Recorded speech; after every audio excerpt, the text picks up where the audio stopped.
दक्षिण अफ्रीका की रंगभेद नीति के कारण क्रिकेट की दुनिया कुछ ऐसे खिलाड़ियों के करिश्मे देखने से वंचित रह गई जो अगर पूरा अंतर्राष्ट्रीय कैरियर खेलते तो न जाने कितने ही रिकॉर्डों के अंबार लगा देते।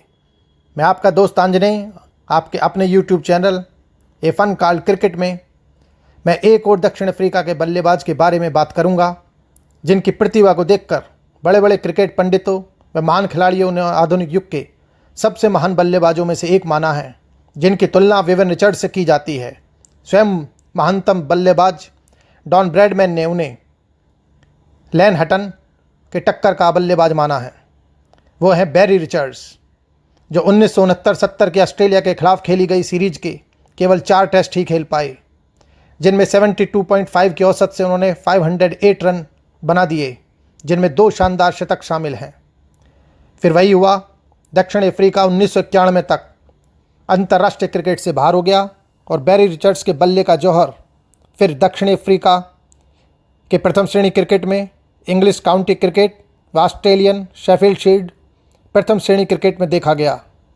1970-71 में साउथ ऑस्ट्रेलिया की तरफ से ओवरसीज प्लेयर के रूप में खेलते हुए बैरी रिचर्ड्स ने 356 रन बना दिए, जो केवल 381 बॉलों में 48 चौके व 1 छक्के के साथ बने थे, जिनमें से 325 रन तो दोस्तों एक ही दिन में बना दिए थे, और वो भी उस आक्रमण के सामने जिसमें महान तेज गेंदबाज डेनिस लिली, ग्राहम मैकेंजी व स्पिनर टॉनी लॉक जैसे बॉलर शामिल थे।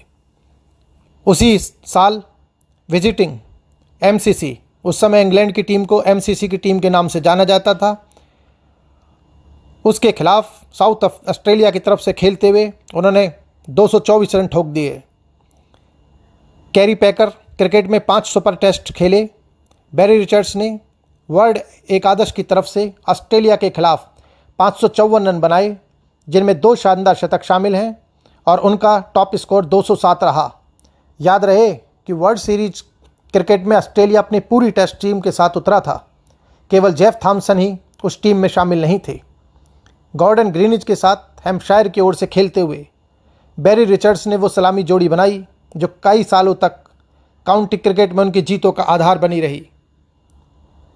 कुल 339 प्रथम श्रेणी मैच बैरी रिचर्ड्स ने खेले, जिनमें 28,000 से ज़्यादा रन बना दिए, जिनमें 80 यानी कि 80 शतक शामिल हैं। हाईएस्ट स्कोर 356 रहा।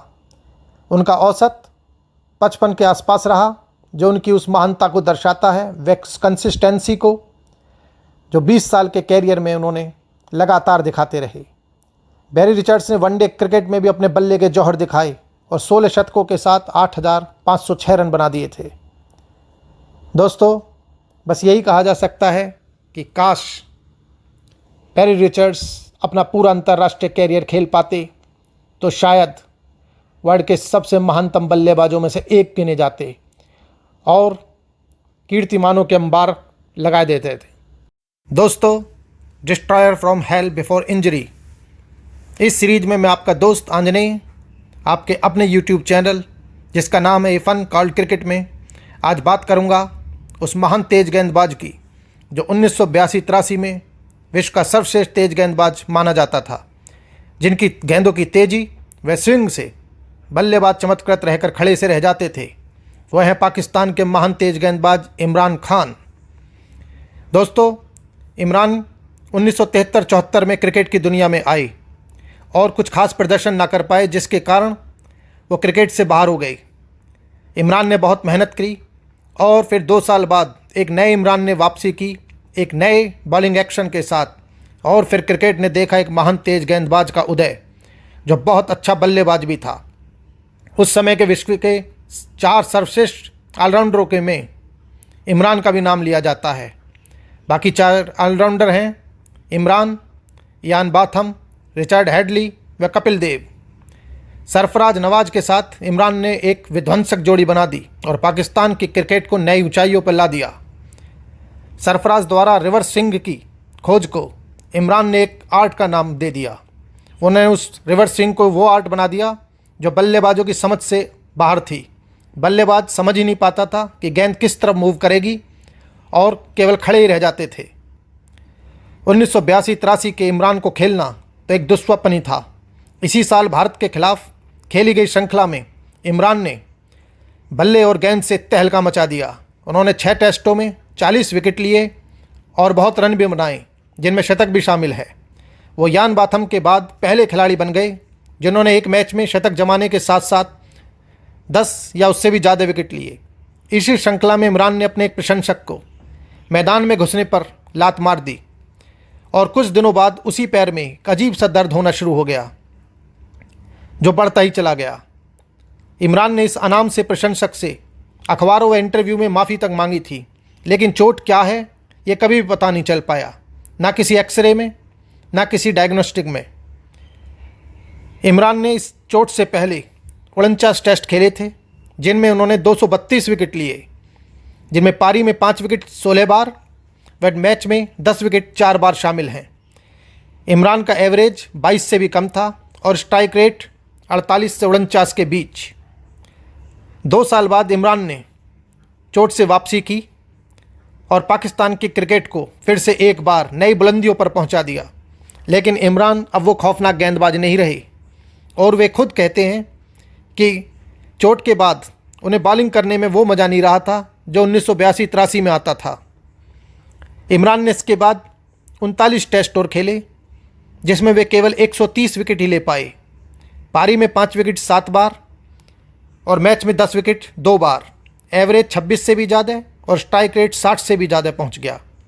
और ये मैच में 2 बार 10 विकेट भी उन्होंने वापसी के साथ ही वेस्ट इंडीज़ व इंग्लैंड के विरुद्ध ले लिए थे। इसके बाद उनकी गेंदों में वो प्रदर्शन, वो चमत्कार नहीं रहा जिसके लिए इमरान जाने जाते थे। तो दोस्तों, केवल ये अटकलें ही लगाई जा सकती हैं कि काश अपने पराक्रम के दिनों में इमरान और 2 साल खेल पाते तो न जाने कितने रिकॉर्ड स्थापित कर पाते। क्रिकेट के खेल में कुछ ही दृश्य वो रोमांच पैदा करते हैं जो तेज गेंदबाजी करती है। क्रिकेट के सच्चे प्रेमियों के लिए एक लंबे रनअप पर जाते हुए एक तेज गेंदबाज को देखना, उसका वापस मुड़कर दौड़ना और फिर एक स्ट्राइड के साथ बेहद तेज गति से गेंद फेंकना, ये सीन दर्शकों के लिए बेहद रोमांचक व सुकून देने वाला लगता है। ऐसे ही अनेक तेज गेंदबाजों से क्रिकेट इतिहास भरा हुआ है, जिनका सामना करने की सोचना ही बल्लेबाजों की नींद उड़ाने के लिए काफ़ी था, जिनका घूर कर देखना और वापस पर रनअप पर जाने का समय बल्लेबाजों के लिए सबसे अकेलेपन का समय होता था। दोस्तों, ऐसे बहुत से महान तेज गेंदबाज हुए हैं जिन्होंने अपने टेस्ट कैरियर में ढेरों रिकॉर्ड बनाए और बल्लेबाजों के लिए सिरदर्द बने रहे। परंतु कुछ ऐसे गेंदबाज भी हुए जिन्हें चोटें लगी।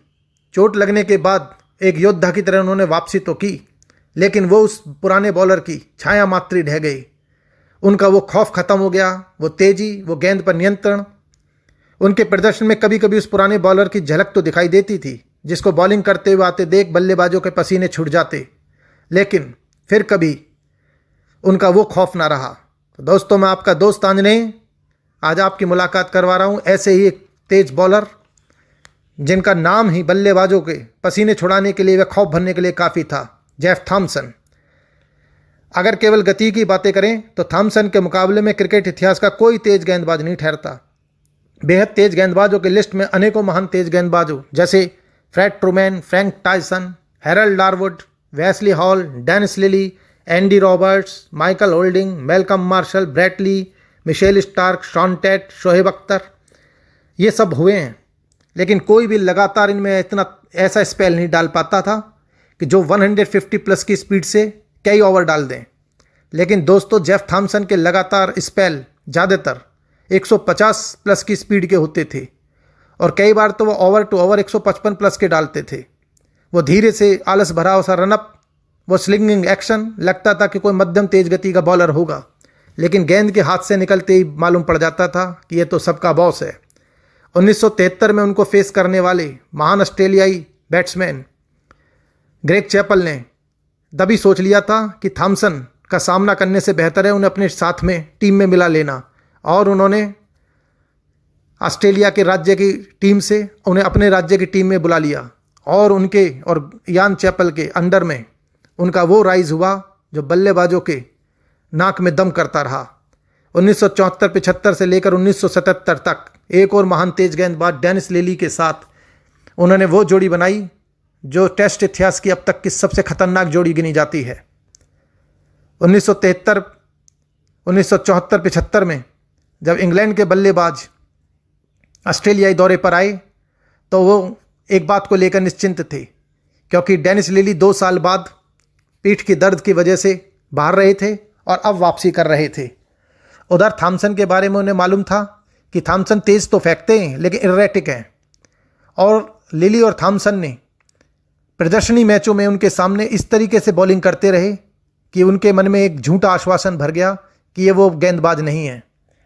और जब पहला ओवर डेनिस लिली ने अपने पूरे रनअप के साथ फेंका तब पता चला कि ये कौन है, और थॉमसन का सामना करते ही उन्हें पता पड़ गया कि इस श्रृंखला को किसी तरह जीवित बचकर निकल जाना उनके लिए सबसे बड़ी उपलब्धि होगी।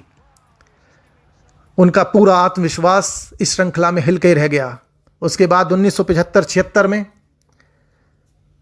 वेस्ट इंडीज़ की टीम ने ऑस्ट्रेलिया का दौरा किया और लिली व थॉमसन ने उनके आत्मविश्वास को इस तरह हिला दिया कि इस श्रृंखला के अंत होने के बाद गॉर्डन ग्रीनिच से लेकर विवियन रिचर्ड्स तक इन सबको साइकोलॉजिस्ट की शरण लेनी पड़ी ताकि उनका आत्मविश्वास वापस आ जाए। लग रहा था कि नई से नई ऊंचाइयों को छू जाएंगे, लेकिन तभी 1977 में एक मैच में थॉमसन कैच लेने के लिए दौड़े और अपने साथी एलन टर्नर से टकरा गए। उन्हें बहुत तेज चोट लगी और उनकी कॉलर बॉन टूट गई। हालांकि एक योद्धा की तरह उन्होंने वापसी तो की, 1 साल बाद वो वापस आए, लेकिन फिर कभी वो तेज गेंदबाज थॉमसन मैदान पर नहीं दिखाई दिया। हालांकि कभी कभी उस थॉमसन की झलक तो दिखाई जाती थी, लेकिन वो लगातार 160 प्लस के स्पेल डालने वाला थॉमसन न जाने कहाँ गायब हो गया था। उनकी गति के बारे में इतना ही बताया जा सकता है कि उनके लिए विकेट कीपिंग करने वाले रॉडनी मार्श ने तो ये दावा किया हुआ है कि वे कई बार 180 प्लस की स्पीड से बॉलिंग डालते थे और 160 प्लस के तो उनके कई ओवर लगातार जाते थे। दोस्तों, चोट लगने से पहले थॉमसन ने 23 टेस्ट में 103 विकेट लिए, पारी में 5 विकेट 5 बार। उनका एवरेज 24 व स्ट्राइक रेट 45 के पास था, लेकिन बाद के 28 टेस्ट में वो केवल 97 विकेट्स ले पाए। पारी में 5 विकेट 3 बार, एवरेज 30 और स्ट्राइक रेट 55 के आसपास रहा, यानी कि वो बॉलर थॉमसन ना रह पाए। Destroyer from hello before injury. दोस्तों, इस सीरीज में मैं आपका दोस्त आंजनेय आपका फिर स्वागत करता हूं। हम इस सीरीज में उन महान तेज गेंदबाजों का चर्चा कर रहे हैं जिन्होंने चोट लगने से पहले समस्त दुनिया के बल्लेबाजों के नाक में दम किए रखा, परंतु चोट लगने के बाद जब वे वापसी की तो फिर वे वो गेंदबाज ना रह पाए जिनका नाम ही बल्लेबाजों में खौफ रख दिया था। दोस्तों, आज हम चर्चा करेंगे इस सीरीज में महान तेज गेंदबाज डेल स्टेन की, जिन्हें निक नेम स्टेन गन के नाम से भी जाना जाता है। इस शताब्दी की शुरुआत में डेल स्टेन ने खेलना शुरू किया और वो इस युग में जब लगता है क्रिकेट के हर नियम बल्लेबाजों की सहूलियत के लिए बनाए गए हैं। मैदान के आकार छोटे हो गए हैं, उनके बल्ले वो बल्ले ना रहकर एक अस्त्र बन गए हैं। वे बल्ले जो कभी गेंद लगने पर टूट जाया करते थे, बल्कि वो बल्ले बन गए हैं जो जरा सा टच होने पर ही गेंद को बाउंड्री से बाहर पहुंचा देते हैं। तब इस युग में डेल स्टेन ने बल्लेबाजों का जीना मुश्किल कर दिया। 2004 से 2015 के बीच डेल स्टेन ने वो गेंदबाजी की जिसकी मिसाल मिलना बहुत ही मुश्किल है। डेल स्टेन उन कुछ ही गेंदबाजों में शामिल हैं जो 145 पर स्पीड की रफ्तार से लगातार गेंदबाजी करते हुए भी गेंद को दोनों तरफ मूव कराने की क्षमता रखते थे। उनकी फास्टेस्ट आईपीएल में गेंद 156.2 किलोमीटर पर आवर की रफ्तार रही है और उनकी अंतर्राष्ट्रीय क्रिकेट में सबसे तेज़ गेंद 155.7 किलोमीटर पर आवर की रफ्तार की रही है। इस दौरान चोट लगने से पहले 78 टेस्टों में डेल स्टेन ने 396 विकेट लिए, पारी में 5 विकेट 25 बार और मैच में 10 विकेट 5 बार। उनका एवरेज 22 से भी कम रहा और स्ट्राइक रेट 42 के आसपास। लग रहा था कि तेज़ गेंदबाजी का कोई भी रिकॉर्ड नहीं होगा जो स्टेन के नाम ना हो। उम्र का भी कोई फ़र्क स्टेन पर पड़ नहीं रहा था। 30 की उम्र में जब गेंदबाज ढलना शुरू कर देते हैं तब भी वो 140-145 की स्पीड से लगातार स्पेल पर स्पेल डाले जा रहे थे। फिर हुआ इंजरी का वो दौर। 2013 में डेल स्टेन ग्रोइन स्ट्रेन से परेशान रहे। उसी साल फिर उन्हें साइड स्टेन से परेशानी की वजह से वो पूरी तरह से बॉलिंग ना कर पाए और 2014 की शुरुआत में उनका रिब फ्रैक्चर हो गया, जिसकी वजह से वे काफ़ी दिन ठीक तरीके से बॉलिंग ना कर पाए। और फिर आई 2015 में वर्ल्ड कप के बाद वो चोट कंधे की, जिसने उनको करीब करीब 2 सालों तक टेस्ट मैचों से, अंतर्राष्ट्रीय क्रिकेट से बाहर कर दिया। दोस्तों, एक डेल स्टेन एक महान योद्धा की तरह बार बार वापसी करते रहे, लेकिन फिर चोटों से ग्रस्त होकर वापस हो जाते। चोटों के इस सिलसिले ने उनके सूर्य के समान चमकदार कैरियर पर काले बादलों का साया कर दिया और लगातार चोटिल होने के कारण ना खेल पाने में असमर्थ होने से, यानी कि अपनी तरह से गेंदबाजी ना करने की वजह से डेल स्टेन ने निराश होकर टेस्ट क्रिकेट के समस्त प्रारूपों से, अर्थात क्रिकेट के समस्त प्रारूपों से संन्यास ले लिया। लास्ट के 4 सालों में हालांकि डेल स्पीड तो वही रखते थे, परंतु उनकी विकेट लेने की वो क्षमता, वो शक्ति, वो समस्त खत्म हो गई।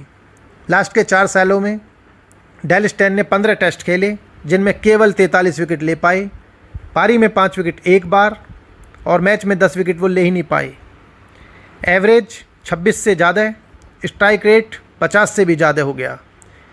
इसी दौरान चोट से पहले 112 वनडे खेले थे डेल स्टेन ने, जिसमें 175 विकेट लिए। पारी में 4 विकेट 7 बार और उनका एवरेज 29 से भी कम था। और चोट लगने के बाद, यानी कि 2015 के बाद, वे केवल 13 वनडे और खेल पाए। विकेट उन्होंने 21 लिए, परंतु वो गेंदबाज ना रह पाए जिसके देखने मात्र से ही बल्लेबाज परेशान हो जाते थे। Destroyer from hello before injury. दोस्तों, मैं आपका दोस्त आंजनेय आप सबका स्वागत करता हूं इस सीरीज में, जिसमें हम उन चमत्कारी क्रिकेटर्स की बात कर रहे हैं जिन्होंने चोट लगने से पहले बल्लेबाजों की जीना मुश्किल किए रखा, जिनकी स्विंग बॉलिंग या तेज़ गति की गेंदबाजी बल्लेबाजों के लिए एक दुस्वप्न बनी रही।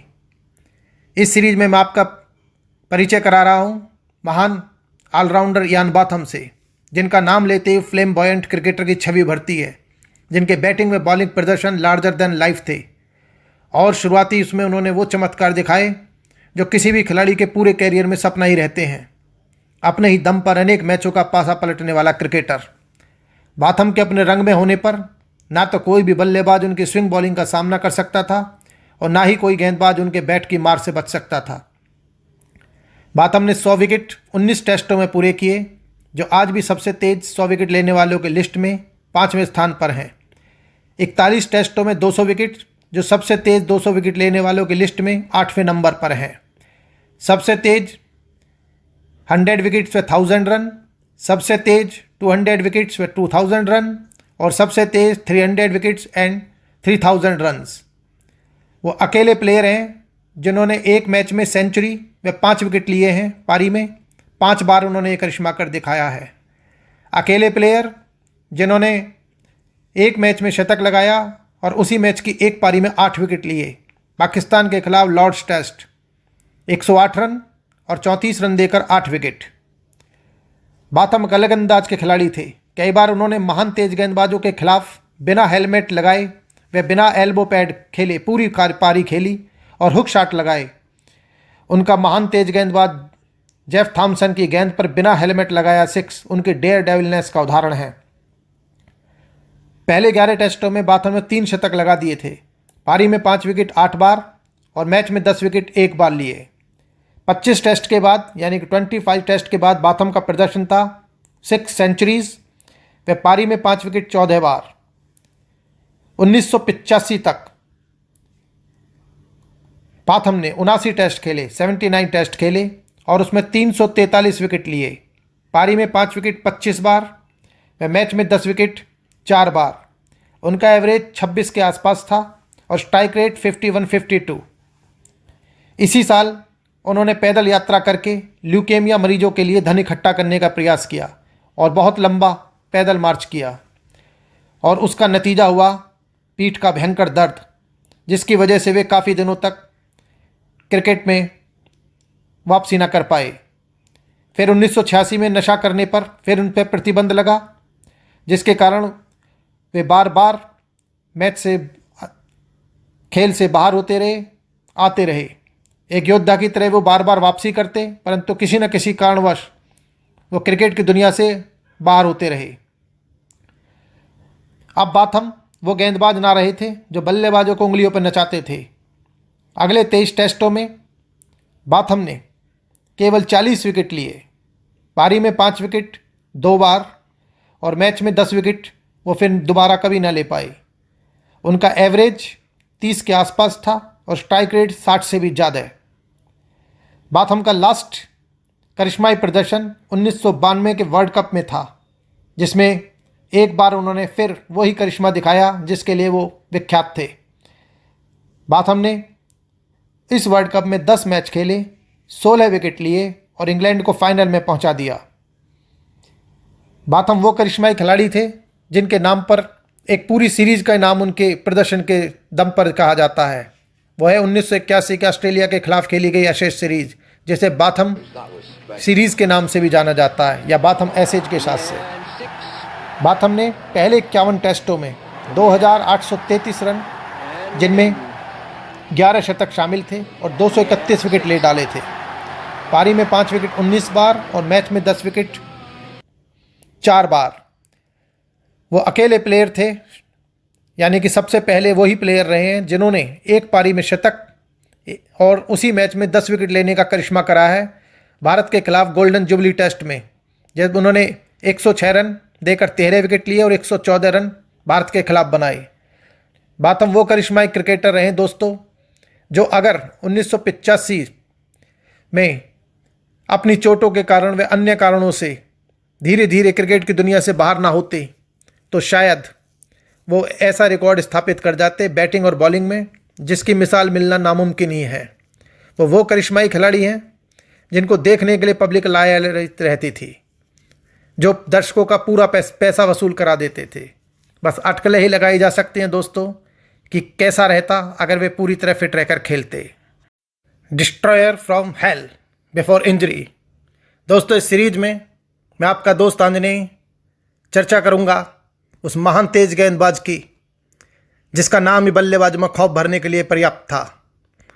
वो लाइटनिंग स्पीड के साथ रिवर्स स्विंग, वो बनाना स्विंगर, वो टो क्रशिंग यार्कर, या तो बल्लेबाज अपना पैर बचा ले या विकेट। तो दोस्तों, इंजरी से पहले के वकार की आज मैं आपके साथ चर्चा करूंगा और इंजरी के बाद उनके साथ कैसा रहा, कैसा उनका खेल जीवन रहा, इंजरी ने उन पे कितना बुरा प्रभाव डाला, इस बात की चर्चा आज हम करेंगे। तो दोस्तों, मैं आपका दोस्त आंजनेय आप सबका स्वागत करता हूं आपका अपने YouTube चैनल जिसका नाम है फन कॉल्ड क्रिकेट। दोस्तों, वकार यूनुस वो गेंदबाज रहे हैं जिन्होंने अपनी ज़िंदगी में जिस तरीके से ऑफ स्टंप लेग स्टंप बल्लेबाजों के उखाड़े हैं उसका कोई भी क्रिकेट के इतिहास में सानी नहीं मिलता।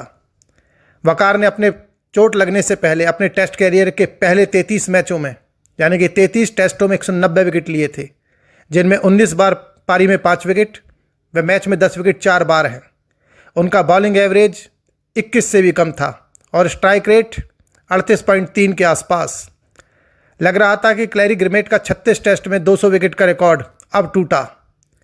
तभी 1991-92 के बीच में वकार के पीठ में दर्द तेज शुरू होना चालू हो गया, जो बाद में स्ट्रेस फ्रैक्चर निकला।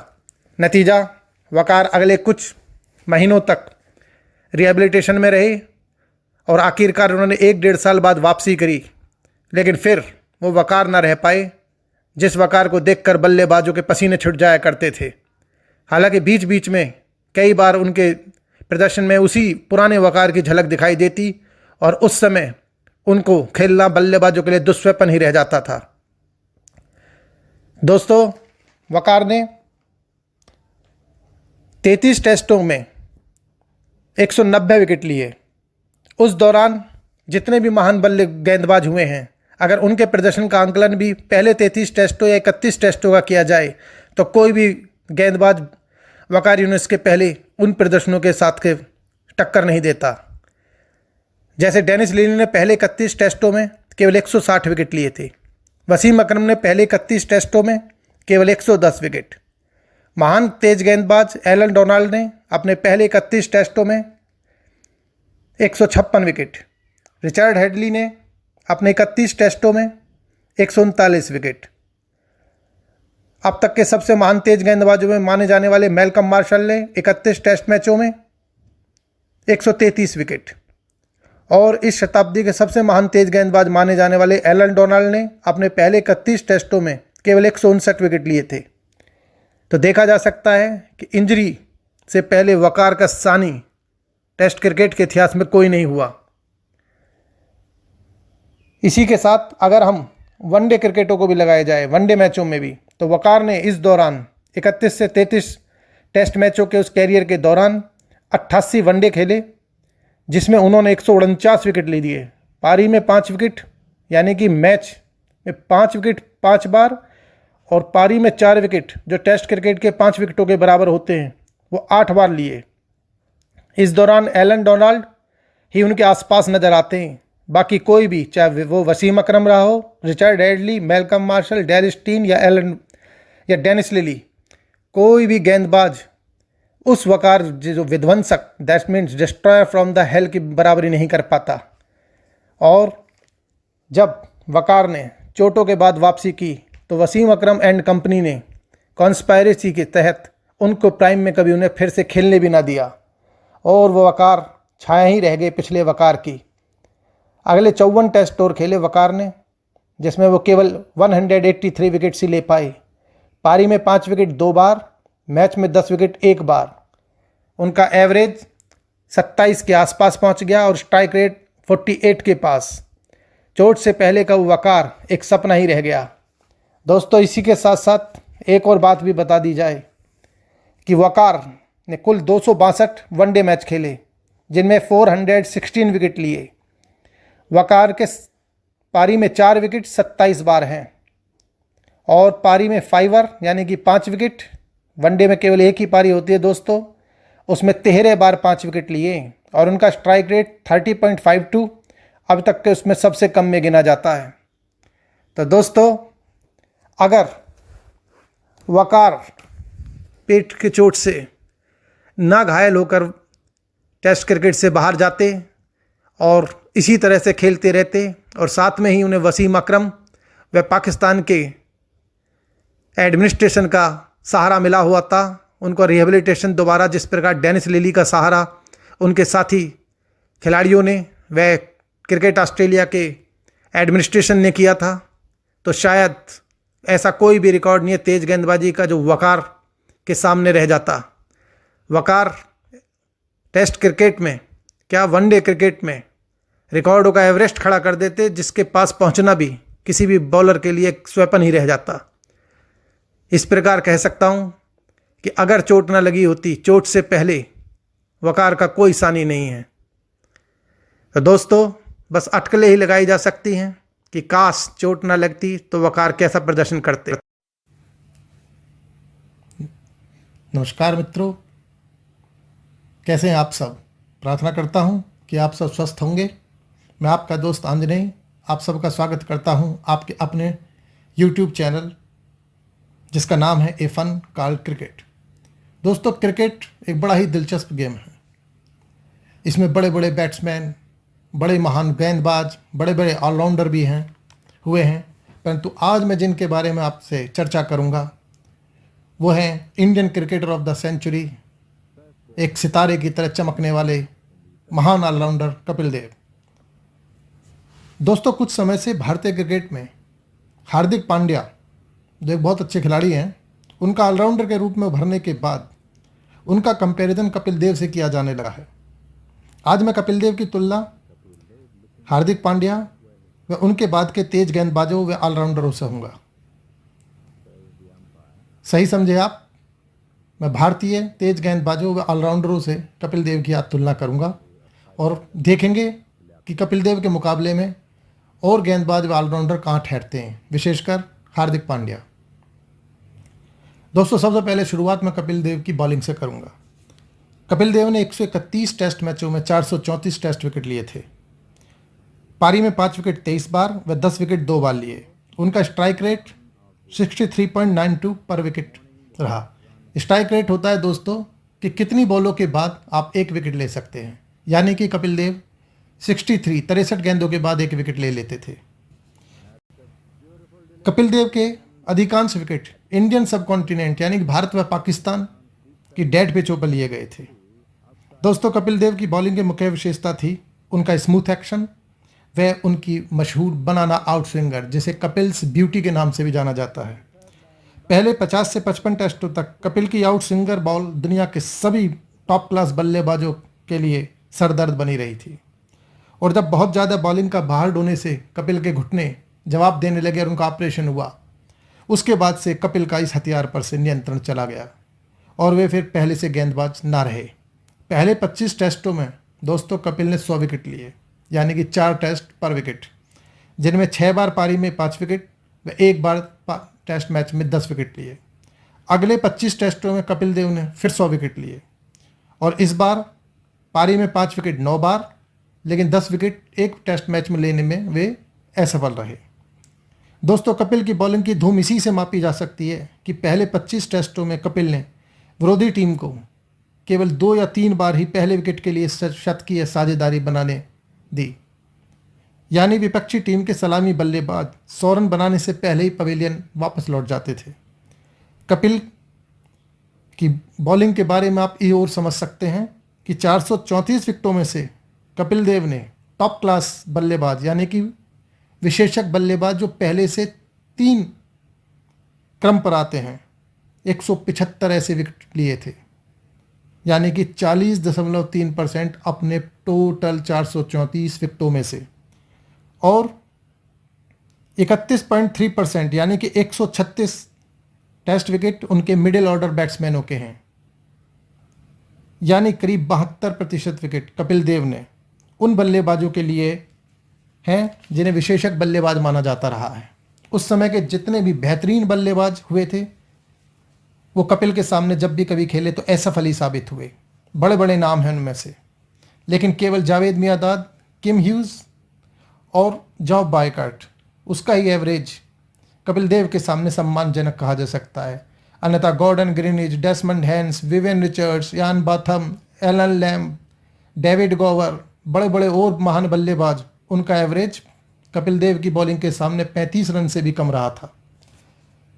दोस्तों, एक और बात देखने या लायक है कि कपिल के 434 विकेटों में से कपिल ने 68 यानी कि 68 बल्लेबाजों को 0 पर आउट किया है और कुल 322 विकेट वे हैं जो कपिल के सामने 30 रन भी ना बना सके, यानी कि 434 विकेटों में से 322 विकेट कपिल देव के द्वारा उन बल्लेबाजों के लिए गए हैं जो कपिल के सामने 30 रन भी ना बना सके। 30 रन से पहले ही वो आउट होकर पवेलियन वापस चले गए थे।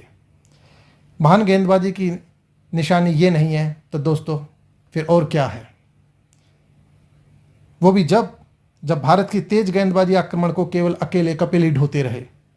उनके साथ दोस्तों तेज गेंदबाजी आक्रमण भारत की तरफ से किन किन बॉलरों ने चालू किया था, यानी कि उनके साथ किन्हों ने बागडोर संभाली थी, उनके नाम हैं मदन लाल, करसन घावरी, चेतन शर्मा व मनोज प्रभाकर।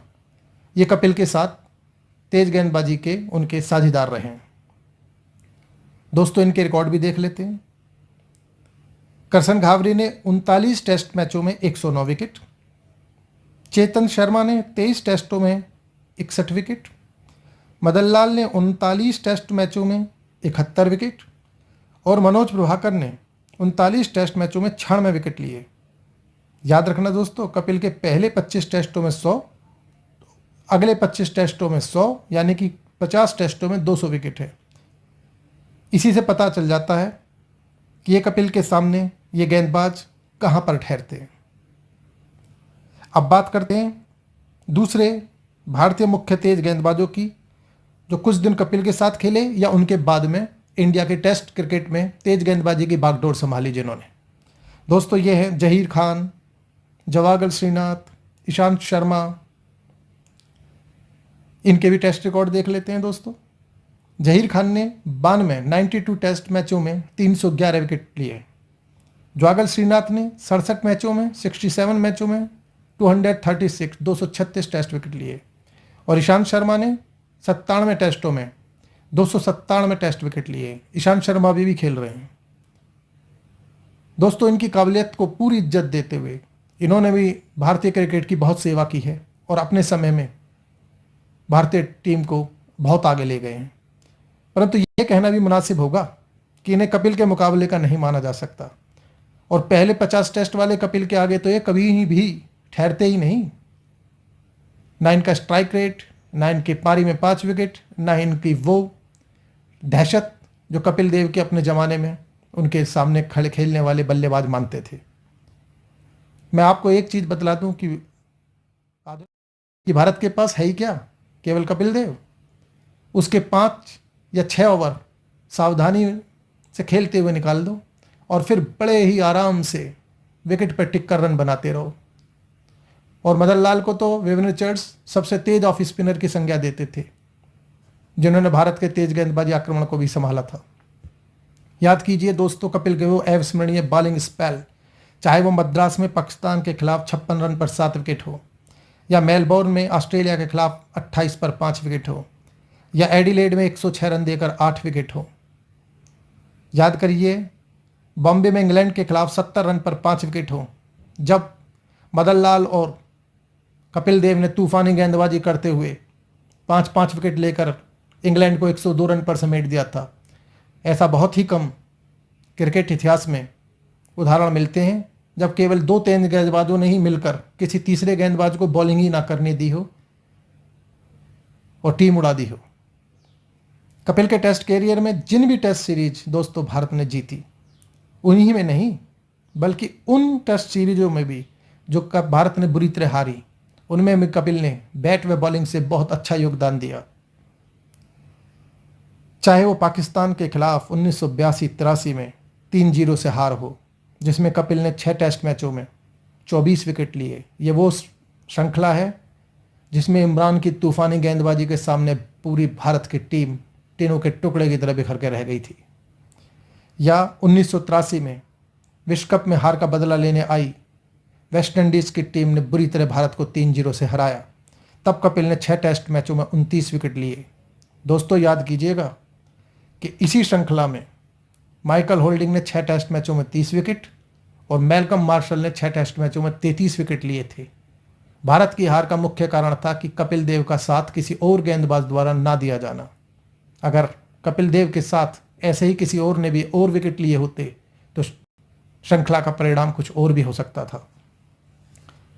दोस्तों अब कपिल की बैटिंग की भी बातें करेंगे।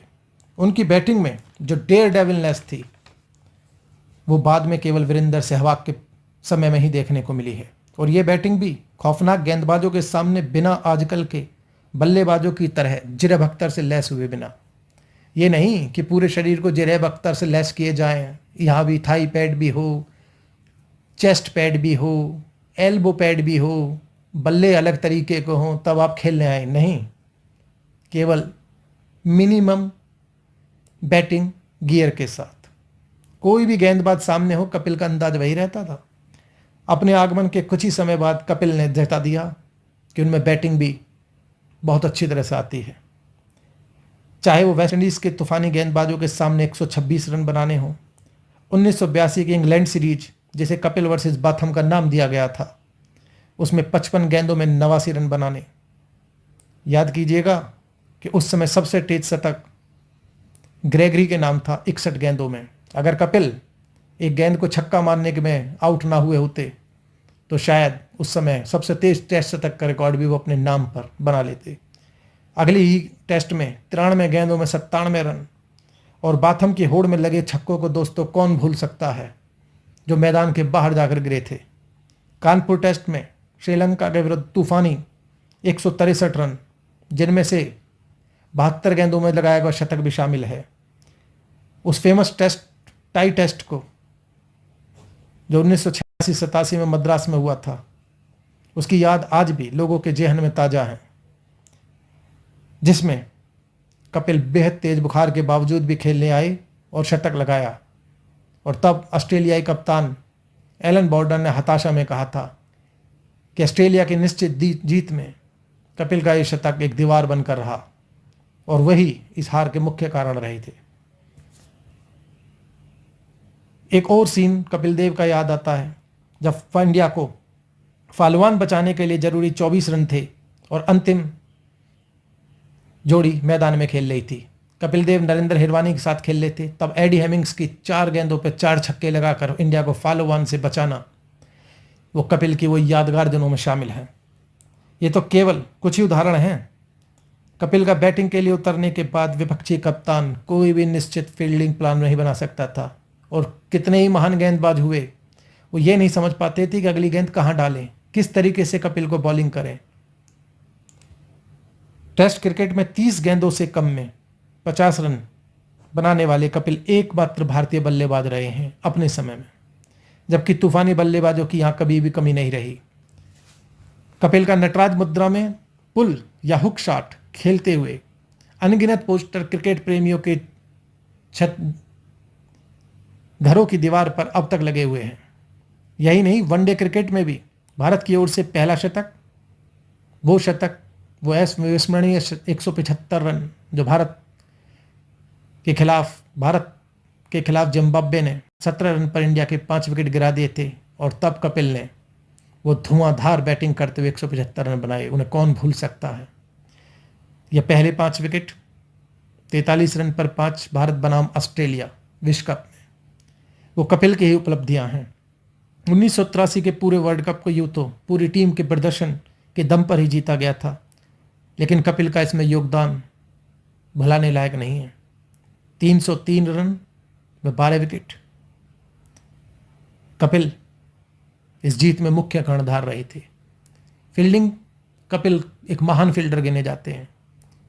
विश्व कप में रिचर्ड्स का वो 30-35 गज पीछे की तरफ दौड़ते हुए भागना, और तब वो क्लासिक कैच लेना, वो आज भी अनगिनत बार यूट्यूब पर देखा जाता रहा है। अभी पिछले ही दिनों एक शोक हुआ जिसमें विश्व कप जीतने वाली टीम के खिलाड़ियों को बुलाया गया था, यानी कि 1983 के विश्व कप जीतने वाली टीम को। सभी खिलाड़ियों का एक ही मत से यही मानना था दोस्तों कि कपिल ना होते तो वर्ल्ड कप जीत ही नहीं सकते थे। एक घटना और आपको बात बताता हूं, 1982-83 में वेस्ट इंडीज की टीम टेस्ट में नहीं, वनडे टीम में भी अविजित मानी जाती थी। वनडे मैचों में वेस्ट इंडीज को हराना असंभव माना जाता था। तब उन्हें एक ही हार मिली, वो भी भारत से। वेस्ट इंडीज के बर्बीस में जिन बॉलर्स को सामने देखकर बड़े बड़े बल्लेबाजों के पसीने छूट जाते थे, दोस्तों कपिल ने उन्हीं की जबरदस्त पिटाई करते हुए 38 गेंदों में 72 रन बनाए और भारत को विजयी बनाया था। अब बात करते हैं हार्दिक पांड्या की। बहुत अच्छे खिलाड़ी हैं, लेकिन अभी हार्दिक पांड्या ने 11 टेस्ट खेले हैं, 17 विकेट लिए हैं, 1 शतक लगाया है। अभी तो उनकी शुरुआत ही है, बहुत लंबा सफ़र अभी दोस्तों बाकी है। अभी से उनकी तुलना कपिल से करना सूरज को चिराग दिखाना है। अंत में यही कहूँगा दोस्तों कि कपिल अपनी उपलब्धियों के जिस पहाड़ की चोटी पर खड़े हैं, हार्दिक पांड्या उस पहाड़ की अभी तलहटी में ही है। अभी बहुत कुछ करना व बहुत कुछ दिखाना उन्हें बाकी है। आज इस वीडियो में दोस्तों इतना ही। जल्दी फिर मिलूंगा क्रिकेट की कुछ रोमांचकारी बातों के साथ, उन शख्सियतों के साथ जिनको खेलते हुए देखना एक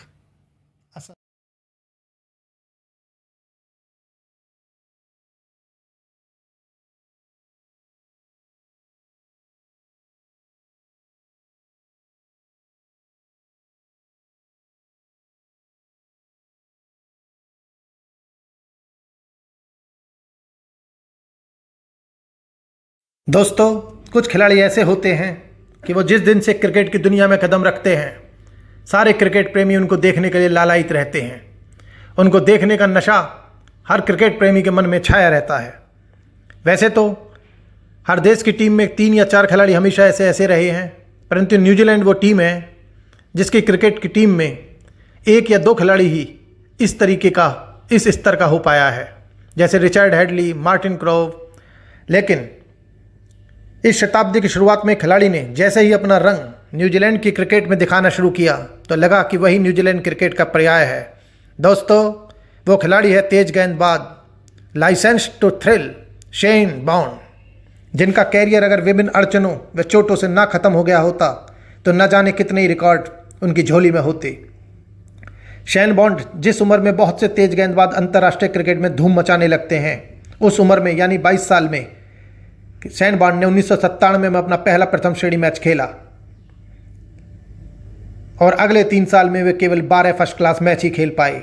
1999 में शेन बॉन्ड न्यूजीलैंड पुलिस में भर्ती हो गए और करीब 1 साल तक कोई क्रिकेट ना खेल पाए, यानी कि 26 साल की उम्र तक वे किसी न किसी कारण से इंटरनेशनल क्रिकेट में उस तरीके से ना खेल पाए जैसे और खिलाड़ी खेलते रहे। 2001-2002 में वो अपना पहला टेस्ट मैच खेले और बुरी तरह सफल रहे, लेकिन उनका वो शानदार बॉलिंग एक्शन व गेंदों की गति देखकर सब चकित थे। उसी सीजन में उन्होंने वनडे सीरीज में 21 विकेट लेकर न्यूजीलैंड को ऑस्ट्रेलिया में कई जीतें दिलाई। बॉन्ड के पहले 3 टेस्ट विकेट भी कमाल के हैं, स्टीव वॉग, मैथ्यू हेडन व जस्टिन लैंगर, और ये तीनों उन्होंने 0 पर ही उड़ा दिए थे। सारा क्रिकेट जगत हैरान था, कोई मानता ही नहीं था कि न्यूजीलैंड का कोई तेज गेंदबाज 150 की स्पीड से लगातार गेंद डाल सकता है और 150 किलोमीटर के बैरियर को भी पार कर सकता है, यानी कि 155 किलोमीटर पर आवर के बैरियर को, वो भी बिल्कुल क्लीन एक्शन के साथ। जबकि अन्य 2 एक्सप्रेस बॉलर शोएब अख्तर व ब्रेट ली कहीं ना कहीं उन पर उंगलियां उठती रहीं। बॉन्ड अपना करिश्मा दिखाने को बेताब थे और विश्व कप 2003 में उन्हें मौका मिला और उन्होंने 8 मैचों में 17 विकेट लिए, जिसमें सुपर 6 स्टेज में ऑस्ट्रेलिया के बल्लेबाजों शेन बॉन्ड के तूफान में बह गए और बॉन्ड ने 23 रन देकर 6 विकेट लिए। लग रहा था कि शेन बॉन्ड की आंधी पूरी दुनिया के बल्लेबाजों को हिलाकर रख देगी, परंतु 2003 में पाकिस्तान के खिलाफ वनडे मैच में शेन की पीठ में तेज दर्द हुआ जो स्ट्रेस फ्रैक्चर निकला। करीब 2 साल तक शेन बॉन्ड कोई मैच न खेल पाए। फिर शुरू हुआ वो अड़चनों व चोटों का दौर, जिसने शेन बॉन्ड के कैरियर को पटरी पर चढ़ने ही न दिया। 2005-06 में शेन बॉन्ड ने फिर से वापसी की और जिम्बाब्वे के खिलाफ खेलते हुए मैच में 10 विकेट ले डाले। इसी समय बॉन्ड का मुकाबला भारत की मशहूर बैटिंग लाइनअप से हुआ, जो बॉन्ड के सामने ताश के पत्तों की तरह ढह गई। पहले 8 विकेट तो 44 रन पर गिर चुके थे। वो तो जेपी यादव के 69 रन व इरफान पठान के 50 रनों ने इंडिया की लाज बचा ली। बॉन्ड ने 19 रन देकर 6 विकेट लिए और वे उन गिने चुने बॉलर्स में शामिल हैं जो 2 बार वनडे में 6 विकेट ले चुके हैं। 2006 में फिर बॉन्ड के पैर में चोट लग गई, जिससे वे कई महीनों तक ना खेल पाए। बॉन्ड ने एक वॉरियर की तरह फिर वापसी की और फिर धमाका कर दिया 2007 में ऑस्ट्रेलिया के खिलाफ वनडे मैच में, जिसमें उन्होंने हैट्रिक ले डाली। अब गाड़ी दौड़ने ही लग रही थी कि फिर अड़चन। जनवरी 2008 में शेन बॉन्ड ने unofficial Indian cricket league ICL join कर ली, क्योंकि उस समय सबसे ज़्यादा पैसा वहाँ मिल रहा था और न्यूजीलैंड क्रिकेट में दोस्तों पैसा ना के ही बराबर है। नतीजा 18 महीनों तक शेन बॉन्ड अंतर्राष्ट्रीय क्रिकेट से बाहर कर दिए गए। जुलाई 2009 में शेन बॉन्ड ने ICL से नाता तोड़ लिया और फिर से इंटरनेशनल क्रिकेट में वापस लौटे और पाकिस्तान के खिलाफ एक टेस्ट मैच खेले, जिसमें पारी में 5 विकेट लेते हुए पूरे मैच में 8 विकेट ले डाले। लेकिन अब बॉन्ड का शरीर फिर साथ छोड़ने लगा, तो दिसंबर 2009 में बॉन्ड ने टेस्ट क्रिकेट से संन्यास ले लिया ताकि वो लिमिटेड ओवर क्रिकेट खेल सकें। लेकिन यहाँ भी वो फिर ठीक से ना खेल पाए, चोटों ने उनका पीछा ही ना छोड़ा और मई 2010 में क्रिकेट से उन्होंने पूरा संन्यास ले लिया। दोस्तों, इस दौरान शेन बॉन्ड ने 18 टेस्ट मैच खेले व 87 विकेट लिए। पारी में 5 विकेट 5 बार, मैच में 10 विकेट 1 बार, एवरेज 22, स्ट्राइक रेट 39 के आसपास। 82 वनडे भी खेले जिनमें 147 विकेट लिए। पारी में 4 विकेट 5 बार। 20 20 मैचों में उन्होंने 25 विकेट लिए। बॉन्ड वो खिलाड़ी थे जो हर तरह की क्रिकेट में सफल रहे।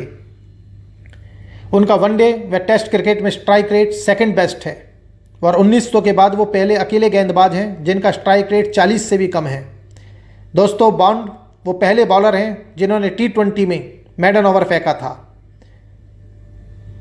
2001 से 2010 के बीच न्यूजीलैंड ने 307 इंटरनेशनल गेम्स खेलिए, लेकिन बॉन्ड उनमें से केवल 120 इंटरनेशनल गेम ही खेल पाए, जिसमें उन्होंने 259 विकेट लिए, जो जिन खिलाड़ियों का टेस्ट कैरियर यानी कि पूरा क्रिकेट कैरियर ख़त्म हो चुका है उनमें सर्वश्रेष्ठ है। उनका स्ट्राइक रेट 31.3 है, जिसके आसपास भी कोई नहीं फटकता। बॉन्ड ने 54 मैचों में वनडे में 100 विकेट लिए, जो सेकंड फास्टेस्ट हैं।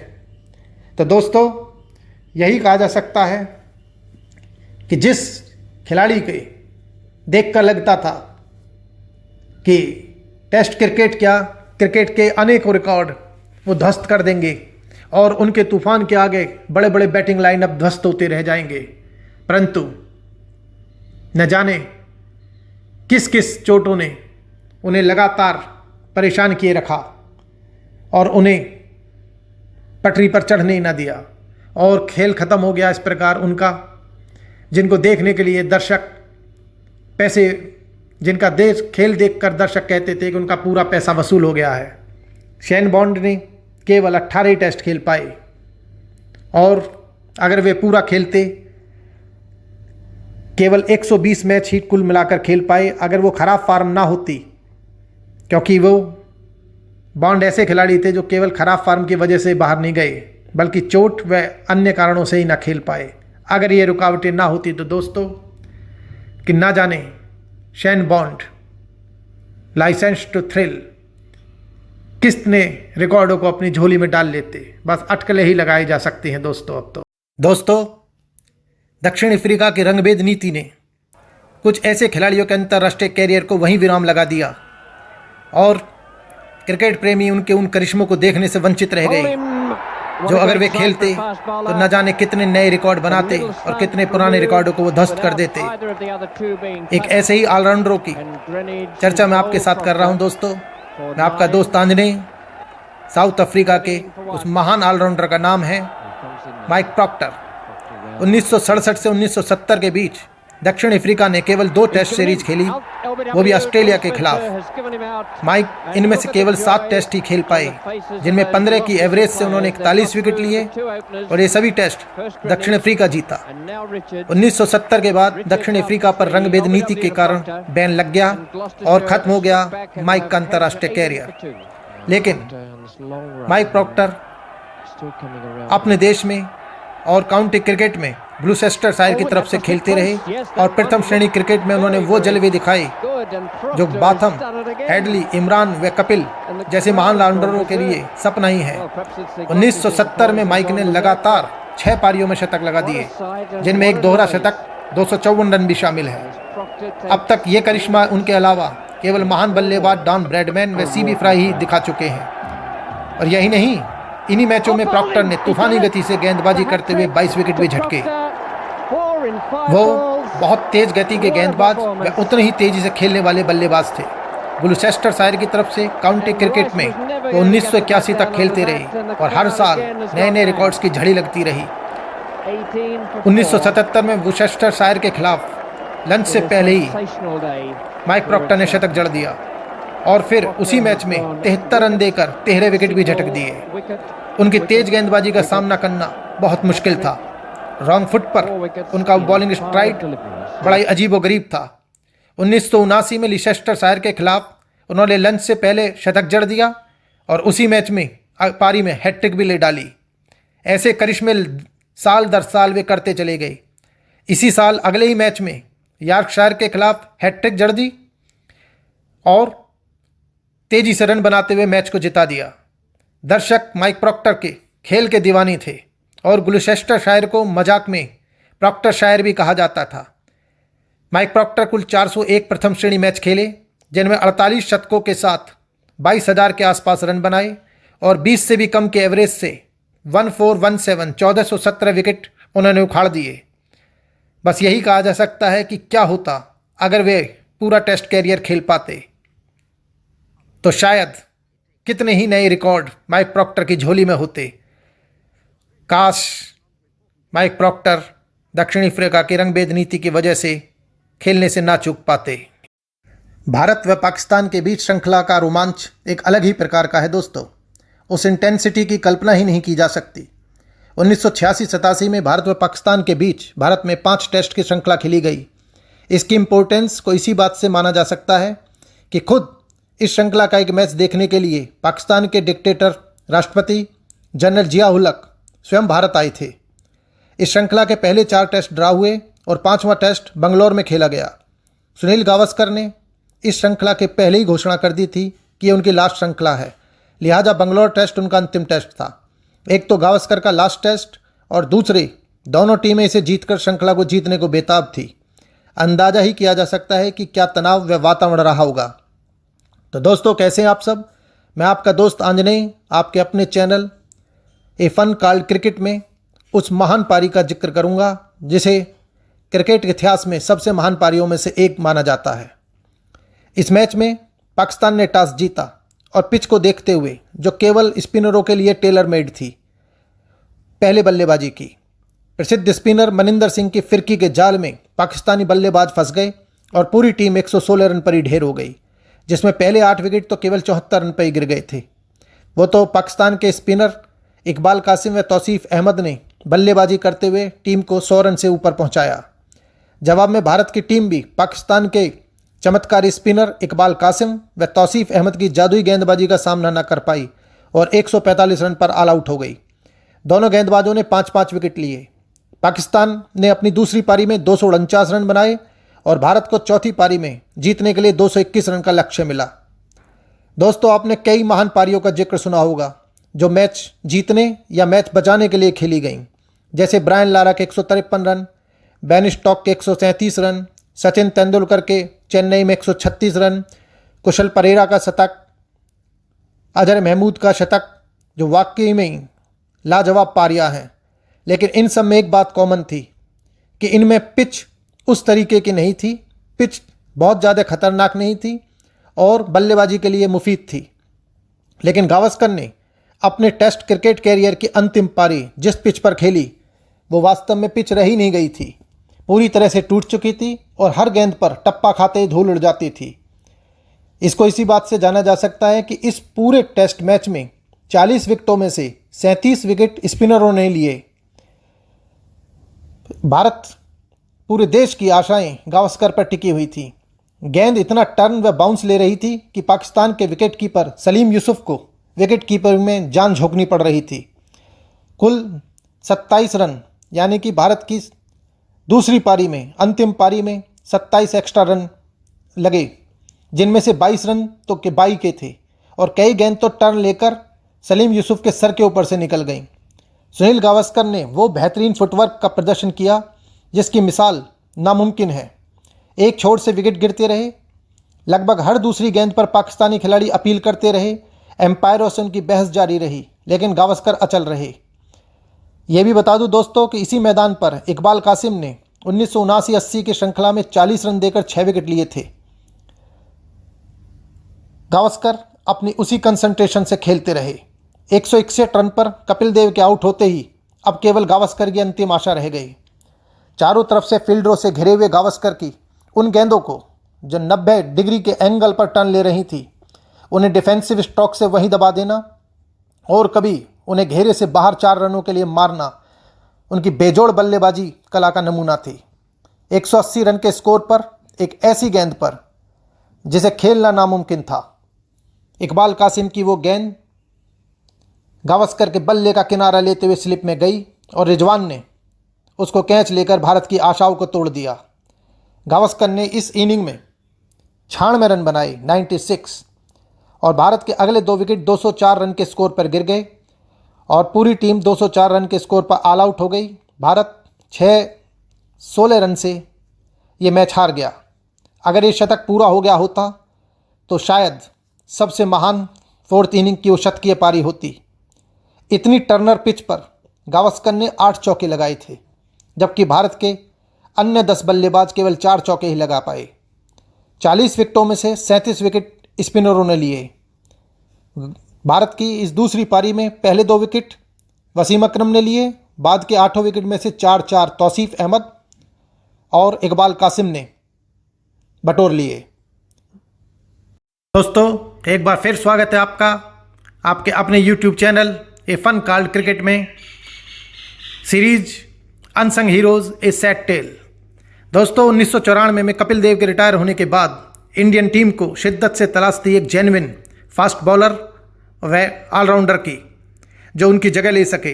तब एक ऐसा क्रिकेटर भारत में चमका जो अपने प्रदर्शनों से जूनियर कपिल देव कहा जाने लगा। वो थे लक्ष्मी रतन शुक्ला, जिन्होंने 17 वर्ष से कम की उम्र में ही प्रथम श्रेणी क्रिकेट खेलना शुरू कर दिया था।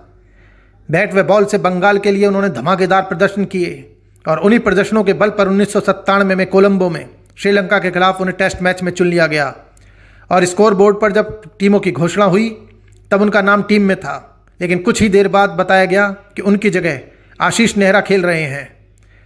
भारतीय टीम में शामिल होने वाले वो सबसे यंगेस्ट मेंबरों में से एक हैं। 1999 में घरेलू मैचों में धमाकेदार प्रदर्शन की वजह से उन्हें वनडे मैचेस में जगह मिली और वे 3 मैच खिलाए गए। अनफॉर्चुनेटली वो उन 3 मैचों में कोई खास प्रदर्शन ना कर सके। उसके बाद वे प्रथम श्रेणी व घरेलू वनडे मैचेस में कमाल का प्रदर्शन करते रहे और बंगाल को कई टूर्नामेंट की जीत में उनका योगदान रहा। ये उन्हीं का ही लगातार प्रदर्शन था कि 2013-14 में 7 या 8 साल बाद बंगाल पहली बार रणजी ट्रॉफी के फाइनल में पहुंचा। IPL, Ranji trophy, Duleep trophy, हर तरह के मैचों में लक्ष्मी रतन शुक्ला के बैट व बॉल का लगातार करिश्माई प्रदर्शन जारी रहा। लेकिन कोई गॉडफादर ना होने की वजह से, कोई शक्तिशाली लॉबी द्वारा उनका समर्थन ना करने की वजह से वो केवल तरसते रहे कि एक बार उन्हें ठीक से मौका लग जाए ताकि वे भी अपने जलवे उसी तरह दिखा सकें जैसे और खिलाड़ी दिखा रहे हैं। परंतु जिस भारतीय टीम को ऑलराउंडर की ज़रूरत थी वो संजय बांगर व ऋषिकेश कानितकर को ही खिलाती रही। फिर एक सवाल उठेगा कि लक्ष्मी रतन शुक्ला को मिले हुए प्रदर्शन मौक़ों को उन्होंने क्यों नहीं भुनाया। तो दोस्तों, उमेश यादव के बारे में बता देता हूं। पहले 12 टेस्टों में उमेश यादव ने 43 विकेट लिए और अगले 19 टेस्टों में 45 विकेट। कुल पहले 31 टेस्टों में उमेश यादव ने केवल 88 विकेट लिए हैं। फिर भी लगातार एक लॉबी की वजह से उन्हें लगातार खिलाया जाता रहा। मैं ये नहीं कह रहा कि वे एक बहुत बढ़िया बॉलर नहीं हैं, परंतु चयनकर्ताओं ने जो उन्हें विश्वास उन पर दिखाया गया, अगर वो चयनकर्ता विश्वास लक्ष्मी रतन शुक्ला पर भी दिखा पाते तो शायद एक और ऑलराउंडर इंडिया को मिल जाता। दोस्तों, हर क्रिकेट खेलने वाले खिलाड़ी का एक सपना होता है कि वो अपने देश के लिए खूब खेले और नए नए रिकॉर्डों की बुलंदियों को छूता रहे, ताकि जब वो इस खेल से रिटायर हो तो उसकी शुमार खेल के बेहतरीन खिलाड़ियों में गिना जाए। लेकिन क्या हो कि अगर वो खिलाड़ी किसी घटना की वजह से जो उसके बस में ना हो, खेल ना पाए और उसके अंतर्राष्ट्रीय क्रिकेट पर वहीं विराम लग जाए और क्रिकेट को उसके ना खेलने से कितनी क्षति हुई हो, इसका अंदाज़ा किस प्रकार लगाया जा सकता है। तो दोस्तों, इस सीरीज में मैं आपका दोस्त आंजनेय उन्हीं खिलाड़ियों के बारे में बात करूंगा जो किसी न किसी कारण से, किसी ऐसी घटना से उनका क्रिकेट कैरियर ख़त्म हो गया और वो फिर कभी भी अंतर्राष्ट्रीय क्रिकेट ना खेल पाए। तो पहला नाम आता है दोस्तों इसमें एक क्लाइव राइस का, जो साउथ अफ्रीका के एक महानतम ऑलराउंडर में गिने जाते हैं। जब भी कभी ऑलराउंडर की बात होती है तो एक साथ बाथम, रिचर्ड हेडली, कपिल देव, इमरान खान का नाम याद आता है। लेकिन इसके साथ एक और नाम है क्लाइव राइस, जिन्हें अपने प्राइम पर तो टेस्ट क्रिकेट खेलने का मौका मिला ही नहीं और 1991 में जब दक्षिणी अफ्रीका के अंतर्राष्ट्रीय क्रिकेट में वापसी हुई तब 42 साल के क्लाइव राइस ने 3 वनडे खेले थे। 1969 में उन्होंने अपना प्रथम श्रेणी कैरियर चालू किया और उसी साल में वो बैट और बॉल से वो तहलका मचा दिया कि उनका चयन साउथ अफ्रीका की अंतर्राष्ट्रीय क्रिकेट खेलने वाली टेस्ट टीम में हो गया, जिसमें Ali Bacher, Peter Pollock, Graeme Pollock, Eddie Barlow व माइक प्रोक्टर जैसे महान खिलाड़ी शामिल थे। लेकिन दक्षिण अफ्रीका की रंगभेद नीति की वजह से ये सीरीज कैंसिल हो गई और फिर 1991 तक क्लाइव राइस केवल इंतजार ही करते रहे। क्लाइव राइस अपने देश में ट्रांसवाल व इंग्लिश काउंटी में नॉटिंघमशायर की तरफ से खेलते रहे और उनके कप्तान भी रहे। अपने जलवे से उन्होंने दोनों ही टीमों को कई बार चैंपियन बनाया और इन टीमों के लिए किए गए उनके करिश्मों को आज भी लोग दोहराते हैं। क्लाइव राइस यूँ तो अंतर्राष्ट्रीय क्रिकेट में केवल 3 ही वनडे खेल पाए, परंतु प्रथम श्रेणी क्रिकेट में 1969 से उन्होंने वो जलवे दिखाए, वो अंतर्राष्ट्रीय क्रिकेट उन जलवों को देखने से जो वंचित रह गया उसकी क्षति की पूर्ति की ही नहीं जा सकती। 482 मैच, प्रथम श्रेणी मैच क्लाइव राइस ने खेले और 41 की एवरेज से 48 शतकों के साथ 26,331 रन बना दिए और 930 विकेट 22 की एवरेज से ले डाले, जिसमें पारी में 5 विकेट 23 बार। जब ये चर्चा बहुत जोरों पर थी कि विश्व का सर्वश्रेष्ठ ऑलराउंडर कौन है, कपिल, इमरान, बाथम या हेडली, तब इन सब के बीच में इस जानने के लिए 4 बार डबल विकेट टूर्नामेंट हांगकांग में कराया गया था। तब क्लाइव राइस व मैल्कम मार्शल को इन चारों महान ऑलराउंडरों के साथ उस डबल विकेट टूर्नामेंट में भाग लिया गया था। इस 4 बार इस डबल विकेट टूर्नामेंट को हुए, इसमें से 3 बार क्लाइव राइस इसके चैंपियन रहे और उन्होंने इन समस्त ऑलराउंडरों को हराकर 3 बार खिताब जीता और केवल 1 बार इमरान खान इस खिताब को जीतने में कामयाब रहे। यही तथ्य क्लाइव राइस की महानता को साबित करता है दोस्तों। बस यही कहा जा सकता है कि काश दक्षिण अफ्रीका की रंगभेद नीति की वजह से उसका बायकॉट ना होता और लगातार क्लाइव राइस अंतर्राष्ट्रीय क्रिकेट खेलते तो न जाने क्रिकेट जगत की किन बुलंदियों को छूते। इसकी केवल अब अटकल ही लगाई जा सकती हैं और माना जा सकता है कि शायद क्लाइव राइस महानतम ऑलराउंडरों में शामिल होते।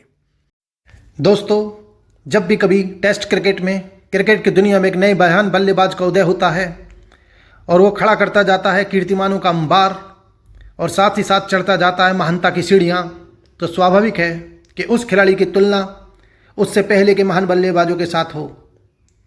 जैसे जब इंडियन क्रिकेट में महान बल्लेबाज सुनील गावस्कर का उदय हुआ तो स्वाभाविक था कि उनकी तुलना उनसे पहले के महान बल्लेबाजों विजय मर्चेंट, CK नायडू, विजय मांजरेकर आदि से हो। इसी प्रकार क्रिकेट का भगवान कहे जाने वाले सचिन तेंदुलकर का जब भारतीय क्रिकेट में उदय हुआ तो उनकी तुलना उनके पूरे क्रिकेट कैरियर के दौरान सुनील मनोहर गावस्कर के साथ की जाती रही। और अब हाल फिलहाल के वर्षों में जिस तरीके से विराट कोहली नए से नए रिकॉर्ड तोड़ते जा रहे हैं, कीर्तिमानों का अंबार लगाते जा रहे हैं, तो एक बहस भारतीय क्रिकेट में क्या पूरे विश्व क्रिकेट में उठ गई है कि कौन है सबसे महानतम बल्लेबाज, सचिन या विराट। तो दोस्तों, मैं इस वीडियो में इन दोनों की तुलना करने का प्रयास करूंगा। कैसे हैं आप सब? मैं आपका दोस्त आंजनेय आप लोगों का स्वागत करता हूं आपके अपने YouTube चैनल जिसका नाम है ए फन कॉल्ड क्रिकेट। दोस्तों, वैसे तो अलग अलग समय में खेले गए खिलाड़ियों की तुलना सामान्य तौर पर नहीं की जा सकती। तेंदुलकर ने 1989 से खेलना शुरू किया और विराट कोहली ने 2011 से टेस्ट मैच खेले। अलग अलग समय की परिस्थितियाँ, क्रिकेट की पिचें, नियम, माहौल व विरोधी बिल्कुल ही अलग होते हैं। तो अगर किसी खिलाड़ियों की आपस में तुलना की जाए तो किस तरीके के पैरामीटर्स यूज़ किए जाएं जो उस तुलना को जस्टिफाई कर सकें। वैसे तो आंकड़े यानी कि स्टैट्स किसी भी खिलाड़ी की महानता को पूरी तरह से नहीं उभार पाते। जैसे केन बैरिंगटन व जैकिस कालिस का बैटिंग एवरेज 58 के आसपास का रहा है और महान बल्लेबाज विवियन रिचर्ड्स का 50 से थोड़ा ऊपर। तो क्या इस स्टैट्स से ये साबित हो जाता है कि बैरिंगटन और कालिस विवियन रिचर्ड्स से ज़्यादा महान बल्लेबाज हैं? लेकिन दोस्तों, फिर भी आंकड़ों से तुलना करने में काफ़ी मदद मिलती है। तो अगर 2 खिलाड़ियों की तुलना इस प्रकार की जाए कि उनकी टेस्ट मैच के बराबर की संख्या ली जाए, उस दौरान किस खिलाड़ी ने किन बॉलर्स के विरुद्ध कितने रन बनाए व उन टीमों की विश्व क्रिकेट में क्या वैल्यू थी, तो अगर हम इन पैरामीटर्स को यूज़ करते हैं तो हम लेते हैं उन खिलाड़ी टीमों के विरुद्ध प्रदर्शन, भारतीय बल्लेबाज जिनके विरुद्ध हमेशा से ही कमज़ोर माने जाते रहे हैं। ये हैं ऑस्ट्रेलिया, दक्षिण अफ्रीका, इंग्लैंड, न्यूजीलैंड व पाकिस्तान। अब तक विराट कोहली ने 86 टेस्ट मैच खेले हैं जिनमें 145 पारियों में 7,240 रन बनाए हैं, जिनमें 27 शतक व 22 अर्धशतक शामिल हैं और उनका एवरेज रहा है 53.63। उधर सचिन तेंदुलकर ने 2001-2002 की साउथ अफ्रीका के खिलाफ खेली गई श्रृंखला तक 86 टेस्ट मैच खेल लिए थे, जिनमें 139 पारियों में उन्होंने 7,112 रन बनाए, जिनमें 26 शतक व 27 अर्धशतक शामिल हैं और उनका बैटिंग एवरेज रहा था 56.89।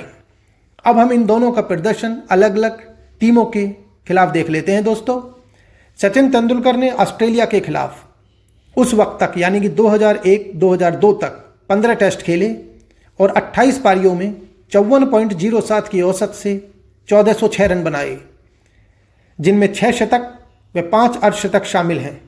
इस दौरान उन्होंने Craig McDermott, Mike Whitney, Paul Reiffel, Bruce Reid, Brett Lee, Glenn McGrath, Jason Gillespie, Shane Warne व माइकल क्रास्पोविच जैसे गेंदबाजों का सामना किया।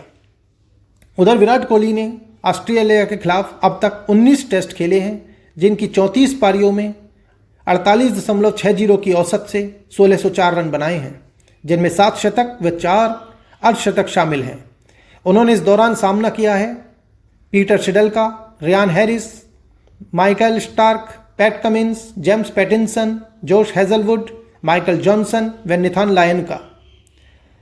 साउथ अफ्रीका जो महान टीम मानी गई है, सचिन तेंदुलकर ने इस दौरान 14 टेस्टों की 26 पारियों में साउथ अफ्रीका के खिलाफ 948 रन बनाए, जिनमें 3 शतक व 3 अर्धशतक शामिल थे और उनका औसत रहा 37.92। उन्होंने सामना किया महान तूफानी गेंदबाजों Allan Donald, Brian McMillan, Shaun Pollock, Chris Matthews, Pat Symcox, Makhaya Ntini, Jacques Kallis व लांस क्लूजनर जैसे गेंदबाजों का, और साथ ही उनके द्वारा माने गए सबसे कठिन गेंदबाज हैंसी क्रोनिये का भी। विराट कोहली ने साउथ अफ्रीका के खिलाफ 12 टेस्ट की 20 पारियों में 1075 रन बनाए हैं, जिनमें 3 शतक व 3 अर्धशतक शामिल हैं। उनका औसत रहा है 59.72। उन्होंने मुकाबला किया है Morne Morkel, Dale Steyn, Vernon Philander, Kagiso Rabada, लुगाया नगीदी व इमरान ताहिर का। हालांकि डैल स्टेन 2013 में बहुत ही कम बॉलिंग कर पाए और चोट से काफ़ी प्रभावित रहे और उस टेस्ट सीरीज में बहुत ज़्यादा उन्होंने बॉलिंग नहीं की थी। अब बात करते हैं स्विंग गेंदबाजी के पैराडाइज इंग्लैंड की। सचिन तेंदुलकर ने इंग्लैंड के खिलाफ इस पीरियड में 9 टेस्ट खेले। उनकी 14 पारियों में 875 रन बनाए, जिनमें 4 शतक व 3 अर्धशतक शामिल हैं और उनका औसत रहा 72.91 का। उन्होंने जिन गेंदबाजों का सामना किया उनमें Devon Malcolm, Angus Fraser, Chris Lewis, Eddie Hemmings, Chris Lewis, Dominic Cork व फिल टफनेन शामिल हैं। विराट कोहली ने अब तक इंग्लैंड के खिलाफ 19 टेस्ट खेले हैं, जिनकी 35 पारियों में 1570 रन बनाए हैं। उनका औसत रहा है 49.06 और इनमें 5 शतक व 5 अर्धशतक शामिल हैं। विराट कोहली ने सामना किया है जेम्स एंडरसन, स्टुअर्ट ब्रॉड का, Graeme Swann, Steven Finn, Ben Stokes, Chris Woakes जैसे बॉलर्स का। ऑस्ट्रेलिया के ही पड़ोसी देश है न्यूजीलैंड, ट्रांस तस्मान। इसके खिलाफ भारतीय बल्लेबाजों का प्रदर्शन कमजोर ही देखा गया है, विशेषकर न्यूजीलैंड के खुद की धरती पर। सचिन तेंदुलकर ने न्यूजीलैंड के खिलाफ उस दौरान 12 टेस्ट खेले। उनकी 19 पारियों में 891 रन बनाए, जिनमें 3 शतक व 4 अर्धशतक शामिल हैं। उनका औसत रहा 63.64 का और उन्होंने सामना किया Richard Hadlee, Danny Morrison, Dion Nash, Chris Cairns, Shane Thomson, Daniel Vettori व ओन कॉनर जैसे बॉलरों का। विराट कोहली ने न्यूजीलैंड के खिलाफ अब तक 9 टेस्ट खेले हैं और उनकी 17 पारियों में 773 रन बनाए हैं, जिनमें 3 शतक व 3 अर्धशतक शामिल हैं और उनका औसत रहा है 51.33 का। उनको बॉलिंग करने वाले गेंदबाज थे Trent Boult, Tim Southee, Chris Martin व नील वैगनर। सचिन तेंदुलकर ने उन वेस्टइंडीज के उन महान गेंदबाजों का भी सामना किया था दोस्तों, जो बहुत ही खौफनाक माने जाते थे। इस दौरान कुल 8 टेस्टों की 12 पारियों में उन्होंने 691 रन बनाए, जिनमें 1 शतक व 5 अर्धशतक शामिल हैं। उनका औसत रहा 62.81 का और जिन बॉलरों का उन्होंने सामना किया वे थे Courtney Walsh, Curtly Ambrose, Keith Benjamin, Franklyn Rose व मर्व डिलन का। विराट कोहली ने वेस्टइंडीज़ के खिलाफ 14 टेस्टों की 19 पारियों में 822 रन बनाए हैं, जिसमें उन्होंने 2 शतक व 5 अर्धशतक जमाए हैं। उनका औसत रहा है 43.26 का। उन्होंने सामना किया है Fidel Edwards, Darren Sammy, Ravi Rampaul, Jason Holder, Karl Brathwaite व केमार रोच का। दोस्तों 1990 से 2000 के दशक में एक और टीम थी जिसके बॉलर्स वाकई में कमाल के थे। ये टीम थी पाकिस्तान। सचिन तेंदुलकर ने 2001-2002 तक पाकिस्तान के खिलाफ 7 टेस्ट खेले, जिनकी 12 पारियों में 1 शतक व 2 हाफ सेंचुरीज के साथ 395 रन बनाए। उनका औसत रहा 33 का। इन 7 टेस्टों में से 4 टेस्ट वो हैं जो सचिन के पहले 4 टेस्ट थे। उन्होंने सामना किया इमरान खान, अब्दुल कादिर, वसीम अकरम, वकार यूनुस, सकलैन मुश्ताक व शोएब अख्तर जैसे गेंदबाजों का। दुर्भाग्यवश विराट कोहली ने पाकिस्तान के खिलाफ अभी तक कोई टेस्ट नहीं खेला है। अब आते हैं दोस्तों उस दौरान खेली गई टीमों की विश्व क्रिकेट में वैल्यू क्या थी, कितनी ताकतवर थी, कितना उनका प्रदर्शन दूसरों के खिलाफ था। तो दोस्तों 1994-95 तक वेस्ट इंडीज़ को हराना करीब करीब नामुमकिन सा माना जाता था और फिर 1994-95 के बाद से 2004-05 तक ऑस्ट्रेलिया की टीम इनविंसिबल मानी जाती रही। पाकिस्तान की टीम भी इस दौरान बहुत शक्तिशाली टीम थी और उनके बॉलर्स को खेलना भी लोहे के चने चबाना जैसा था। 1991-92 में अपनी वापसी के बाद साउथ अफ्रीका की टीम भी इस दौरान तक बहुत मजबूत टीम मानी जाती रही थी और वो लगातार दुनिया को दिखाने के लिए बेताब थे कि किस प्रकार उन्हें दूर रखकर टेस्ट क्रिकेट की दुनिया ने क्या खोया है। विराट कोहली के समय में हम देखते हैं तो किसी भी एक टीम का वो दबदबा नहीं रहा और करीब करीब सारी टीमें एक समान ही दिखाई पड़ती हैं। इसी के साथ जब बात किसी भी खिलाड़ी के महानता की जाती है तो सबसे ज़्यादा ध्यान में रखी जाती है उसकी कंसिस्टेंसी, यानी कि बेहतरीन प्रदर्शन करने की निरंतरता। लगातार कितनी देर समय तक वह खिलाड़ी महान प्रदर्शन करता रहा। तो देखने लायक बात यह है दोस्तों कि 2010-2011 तक की ऑस्ट्रेलिया श्रृंखला तक तेंदुलकर ने 85 टेस्ट खेले थे और उस दशक के सभी बेहतरीन गेंदबाजों को खेला, यहाँ तक कि उन गेंदबाजों को भी प्राइम में खेला जो बाद में विराट कोहली ने फेस किए, चाहे वो वर्नॉन फिलेंडर हो, चाहे शेन थॉमसन, चाहे Morne Morkel, Nathan Lyon, Pat Cummins, Michael Johnson, Anderson, Stuart Broad जैसे बॉलर रहे हों। इन 85 टेस्टों की 141 पारियों में 23 शतकों व 30 अर्धशतकों के साथ सचिन तेंदुलकर ने 7,128 रनों का पहाड़ खड़ा कर दिया और उनका औसत रहा 56.57।